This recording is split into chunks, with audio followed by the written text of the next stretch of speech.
Hi friends, welcome back to Vasant యంగర్ YouTube channel. ఈరోజు మనం ఈ వీడియోలో రామాయణంతో అనుబంధం ఉన్న పుణ్యభూమి పుణ్యక్షేత్రం రామేశ్వరం టెంపుల్ గురించి తెలుసుకుందాం. పవిత్ర శైవ క్షేత్రాలైన ద్వాదశ జ్యోతిర్లింగాలలో ఒకటిగా రామేశ్వరం ఆలయం ప్రసిద్ధి చెందింది. అయితే ఇక్కడ ఆ పరమేశ్వరుణ్ణి సాక్షాత్తు శ్రీరాముడే ప్రతిష్ఠించాడని పురాణ గాథలు చెబుతున్నాయి.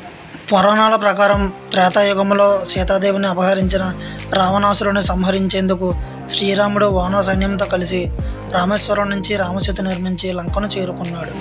రావణాసురుని సంహరించిన తర్వాత శ్రీరాముడు, సీతాదేవి, లక్ష్మణుడు, హనుమంతుడు, సుగ్రీవుడు అందరూ కలిసి అయోధ్యకు వెళ్ళేటప్పుడు ఇక్కడ సేద తీరాలని పురాణాలు చెబుతున్నాయి.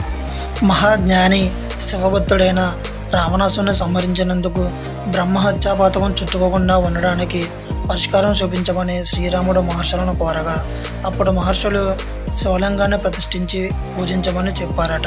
అప్పుడు కైలాసానికి వెళ్ళి శివలింగాన్ని తీసుకురమ్మని హనుమంతునికి చెప్పగా బయలుదేరి వెళ్ళిన హనుమంతుడు ముహూర్త సమయం దగ్గర పడుతున్నా రాలేదు.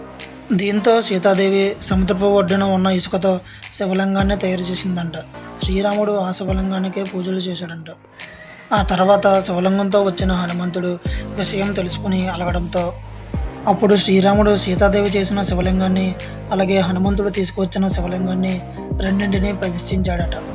అంతేకాదు భక్తులు మొదట హనుమంతుడు తీసుకువచ్చిన శివలింగాన్నే దర్శించుకోవాలని కోరాడు.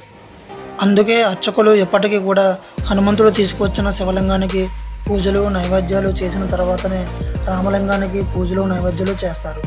2 శివలింగాలు కలిగిన అరుదైన ఆలయంగా రామేశ్వరం గుడి ప్రసిద్ధి చెందిందని పండితులు చెబుతున్నారు.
రామేశ్వరంలో మొత్తం 64 బావులు ఉంటాయి.